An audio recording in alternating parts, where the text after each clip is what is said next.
Friends, welcome to rishis kitchen. இன்னைக்கு நம்ம பார்க்க போறது வடகரி. வாங்க எப்படி பண்றதுன்னு பார்க்கலாம். இப்போ வடகரி செய்யறதுக்கு என்னென்ன இன்கிரீடியன்ஸ் வேணும்னு பார்த்துக்கலாம். ஃபர்ஸ்ட் கடலை பருப்பு, 2 தக்காளி, 2 வெங்காயம், கருவேப்பிலை, மஞ்சள் தூள், 2 ஸ்பூன் மிளகாத்தூள், 2 ஸ்பூன் தனியாத்தூள், இஞ்சி பூண்டு பேஸ்ட், 2 காஞ்ச மிளகாய், சோம்பு, 2 பச்சை மிளகாய், பிரிஞ்சி இலை, பட்டை, கிராம்பு. ஃபர்ஸ்ட் வடகரி செய்யறதுக்கு நம்ம பருப்பை அரைச்சிடலாம். அதுக்கு நான் 1 கப் கடலை பருப்பை நான் 2 மணி நேரம் ஊற வச்சு எடுத்திருக்கேன்.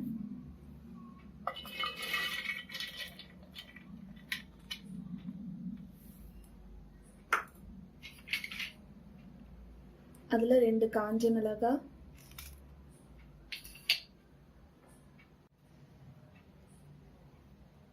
1/2 ஸ்பூன் சோம்பு,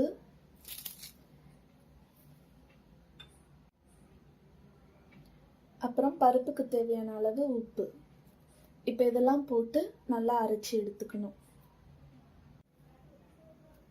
பருப்பை இந்த மாதிரி அரைச்சி எடுத்தாச்சு. இப்போ இந்த பருப்பை நம்ம வடை மாதிரி பொரிச்சும் எடுக்கலாம். அப்படி இல்லைன்னா நம்ம இட்லி குண்டான்ல வேக வச்சும் எடுக்கலாம். நான் இப்போ இதை இட்லி குண்டான்ல வேக வச்சு எடுக்க போறேன். இந்த மாதிரி உருண்டை பிடிச்சி நம்ம இட்லி குண்டான்ல வேக வைக்கலாம். இப்போ பருப்பெல்லாம் உருண்டை பிடிச்சி வேக வச்சாச்சு. இப்போ இதை நல்லா இந்த மாதிரி பொடிச்சு விட்டு நம்ம எடுத்துக்கலாம். இந்த மாதிரி நல்லா தூள் தூளாக உடச்சி வச்சுக்கணும்.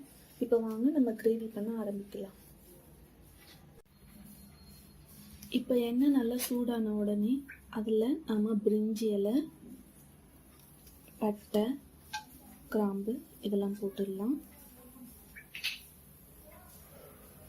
அப்புறம் அதில் கட் பண்ணி வச்சிருக்கிற 2 வெங்காயம் போட்டுடலாம்.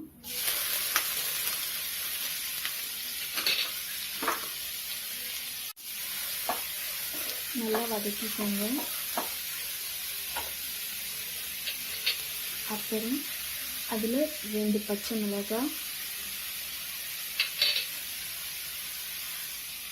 அப்புறம் கருவேப்பிலை இதெல்லாம் போட்டு நல்லா வதக்கிக்கோங்க.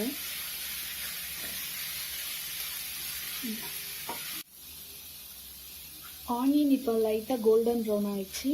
இப்போ இதில் இஞ்சி பூண்டு பேஸ்ட்டை ஆட் பண்ணிடலாம்.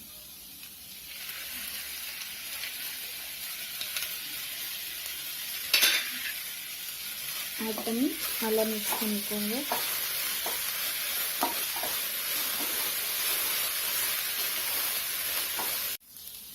இப்போ இதில் இஞ்சி பூண்டு பேஸ்ட்டோட ராஸ்மெல் போயிடுச்சு. இப்போ இதில் கட் பண்ணி வச்சுக்கிற 2 தக்காளியை ஆட் பண்ணிடலாம்.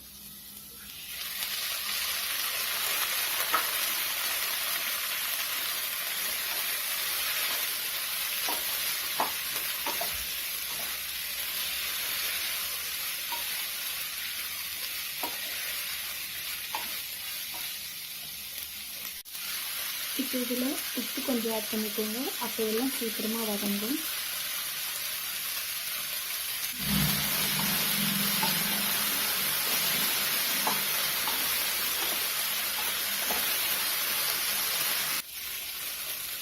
இப்போ தக்காளி நல்லா வதங்கிடுச்சு. இப்போ இதில் மஞ்சள் தூள்,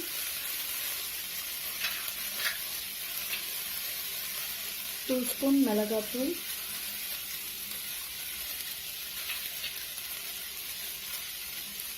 2 ஸ்பூன் தனியாத்தூள்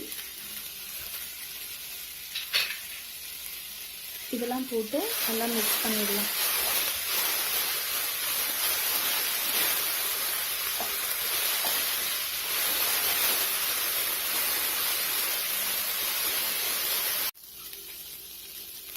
அப்புறம் தேவையான அளவு தண்ணி ஊற்றிக்கலாம்.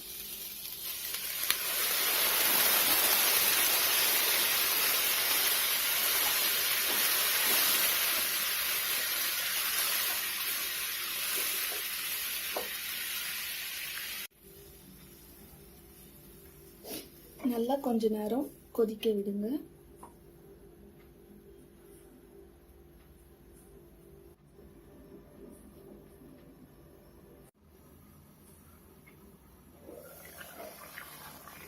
கிரேவி நல்லா கொதிச்சிடுச்சு.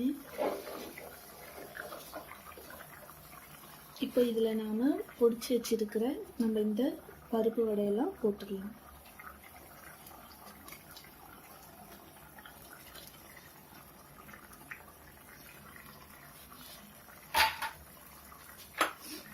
போட்டு மிக்ஸ் பண்ணிட்டு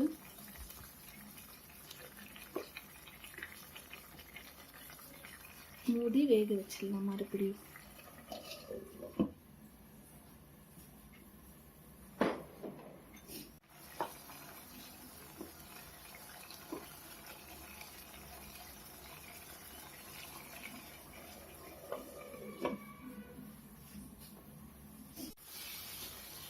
நம்ம வடகறி நல்லா கொதிச்சு நல்லா திக்காயிடுச்சு. அவ்வளோதான், நம்ம இப்போ ஆஃப் பண்ணிடலாம். பாருங்க, ஃபைனலாக நம்மளோட வடகறி ரெடி ஆயிடுச்சு. இப்போ நம்ம இதை டேஸ்ட் பண்ணி பார்க்கலாம்.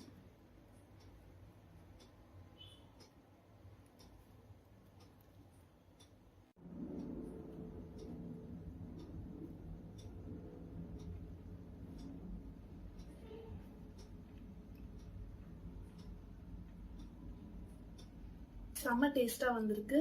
இட்லியோட செம்ம காம்பினேஷன். டெஃபினட்டாக இந்த சமையல் உங்களுக்கும் பிடிச்சிருக்கும். நீங்களும் இந்த வீட்டில் ட்ரை பண்ணி பாருங்கள்.